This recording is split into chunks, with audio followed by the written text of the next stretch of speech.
And they're still doing that little bit more on election day itself. We know that Hillary Clinton has done a few radio appearances on election day in the morning in some of those key battleground states, the likes of North Carolina, Pennsylvania, and Ohio. Those states you will hear mentioned again and again over the next few hours, and where the results will really matter. Her number one supporter and her main surrogate, President Obama, also went on local radio stations this morning here, local time on election day, also to make that case for Hillary Clinton. But this is a camp that feels relatively optimistic about things. The opinion polls looking good for them going into this election day, both nationally and in a majority of the swing states that will decide this election. And also there are a few key points when it comes to the early vote. We, of course, don't have any results. Those will be counted at the same time as the votes that go in on election day itself. But we have pointers as to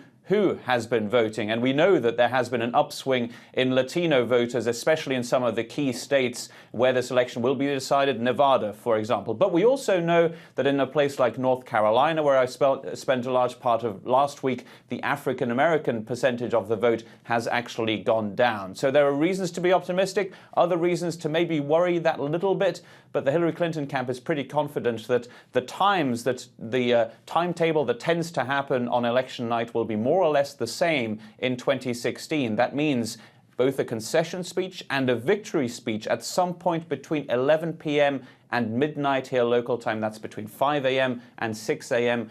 Your time in Paris, meaning that it'll be a relatively short night. We expect here in Washington, a long one for you, though, over in Paris.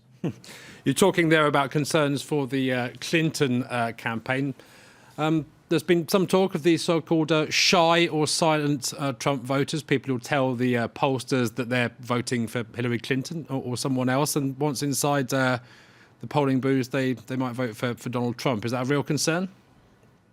Well, it's something I've actually heard on the ground. Let me give you one example. I went to one county that is very much a swing county within a swing state in the state of Pennsylvania. Spoke to the local county Republican chairwoman who said that she was very optimistic for that precise reason, that people were coming into her office asking for yard signs to put in their yards, the big Trump-Pence yard signs that you see throughout the United States. These were people who hadn't before admitted that they were going to publicly support Donald Trump. So this is one of the main worries for the Hillary Clinton camp, that some of Donald Trump's supporters were not willing to show their support for him openly in the past. Now, you do have to go, of course, back to the primary season on the Republican side.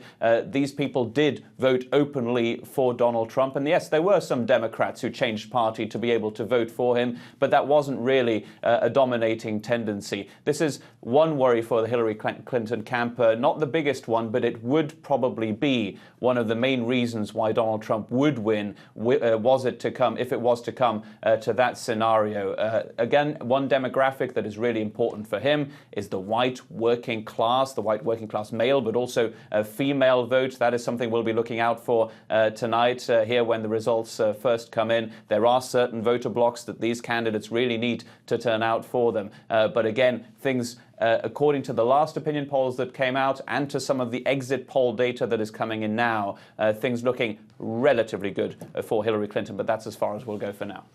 As you said, Philip, some data coming in. Some polls will be closing up shortly, results starting to trickle in. Where should we be looking, first of all, to get a good indication of what's going on?